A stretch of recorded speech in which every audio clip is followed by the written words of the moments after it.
দর্শক আপনাদের বৌদ্ধ পূর্ণিমার খবর জানাতে চাই। রাজধানীর আন্তর্জাতিক বৌদ্ধ বিহারে আছেন সহকর্মী রেদওয়ান আহমেদ। রেদওয়ান, সকাল থেকে কি কি আনুষ্ঠানিকতা দেখতে পেয়েছেন, আমাদেরকে একটু বিস্তারিত জানাবেন। পুলিশ শুরুতেই বৌদ্ধ পূর্ণিমার শুভেচ্ছা জানাতে চাই এবং সকাল থেকেই কিন্তু এই বৌদ্ধ পূর্ণিমা উদযাপনে কিন্তু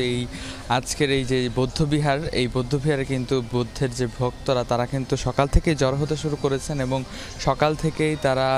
এই বৌদ্ধ বৃক্ষর নিচে কিন্তু তারা জল অর্পণ এবং প্রদীপ প্রজ্বলন থেকে শুরু করে বিভিন্ন পূজায় কিন্তু তারা সকাল থেকে করছেন এবং কিছুক্ষণ পরেই তাদের যে মূল আনুষ্ঠানিকতা, সেই মূল আনুষ্ঠানিকতা শুরু হবে। অর্থাৎ অষ্টশীল এবং পঞ্চশীল প্রার্থনার মধ্যে দিয়ে কিন্তু তাদের এই পূজা শুরু হবে। মূলত তারা যেটি বলছিলেন যে এই প্রার্থনার মধ্যে দিয়ে সারা বিশ্বের শান্তি কামনায় তারা এই প্রার্থনাটি করবেন এবং যত রকম হানাহানি বিশ্বজুড়ে সেগুলো যেন অবসান হয় এবং বিশ্বে যেন শান্তি শৃঙ্খলা ফিরে আসে, সেই প্রার্থনাই কিন্তু তারা করবেন। মূলত সকাল থেকে আমরা দেখেছি যে এই বৌদ্ধবিহারে কিন্তু এই বৌদ্ধ ধর্মাবলম্বীরা, তাদের অনুসারীরা গৌতম বুদ্ধের, তারা কিন্তু এসেছিলেন এবং এসে তাদের যে প্রাতরাশ এবং এই জল অর্পণ, সেই জল অর্পণ সকাল থেকে করছিলেন এবং কিছুক্ষণ পরেই কিন্তু এই প্রদীপ প্রজ্বলনের যে কর্মসূচি সেটি তারা শুরু করেন এবং এর পরপরে কিন্তু তারা তাদের যে মূল আনুষ্ঠানিকতা অর্থাৎ অষ্টশীল এবং পঞ্চশীল পুজোর মধ্য দিয়ে কিন্তু তাদের আজকের এই দিনব্যাপী যে আয়োজন, সেই আয়োজনের যে মূল আনুষ্ঠানিকতা সেটি কিন্তু শুরু হয়ে যাচ্ছে। এবং